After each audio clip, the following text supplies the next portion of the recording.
भगवानगडाच्या दसरा मेळाव्याचा वाद आता चांगलाच पेटताना दिसतोय। दसरा मेळाव्याला पंकजा मुंडे यांनी भगवानगडावर येऊ नये असं वक्तव्य महंत नामदेव शास्त्री यांनी केलं होतं, पण भगवानगड दसरा कृती मेळावा समितीने मात्र पंकजा मुंडेंना निमंत्रण दिलंय।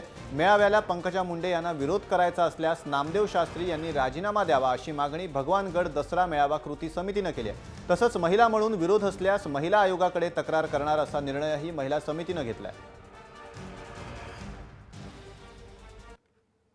वेळोवेळी शास्त्रीजींनी ताईचा अपमान केलेला आहे, अपमानास्पद ताईंबद्दल शब्द वापरलेले आहेत आणि सूचना देऊनही शास्त्रीजी हे करत नाही आहेत। तर प्रसंगी रस्त्यावर उतरू, आम्ही महिला दुर्गा अवतार धारण करू, स्पेशली 10,000 महिलांची टीम ताईंच्यासोबत त्या दिवशी असेल आणि आमच्या पद्धतीने आम्ही शांततेमध्ये हा मेळावा पार पाडण्यासाठी प्रयत्न करू। गडाला कुठलंही गालबोट लागू देणार नाही। पंकजाताईंना निमंत्रण आम्ही दिलेले आहेत आणि ताई तिथे येणार आहेत हा शब्द त्यांनी आम्हाला दिलेला आहे। आमच्या वंजारी सेवा संघाच्या वतीने आम्ही हा पवित्र नक्कीच उचलणार आहोत।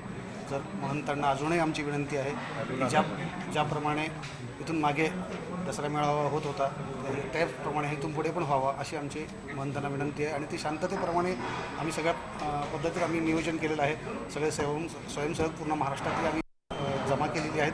ते व्हॉलंटरी म्हणून एक दिवस आधी तिथे उपस्थित होणार आहे आणि सगळ्या गाड्या येतील, शांततेमध्ये येतील, शांततेत दर्शन होईल आणि ताईंचं भाषण होईल, हे सगळेजण शांततेत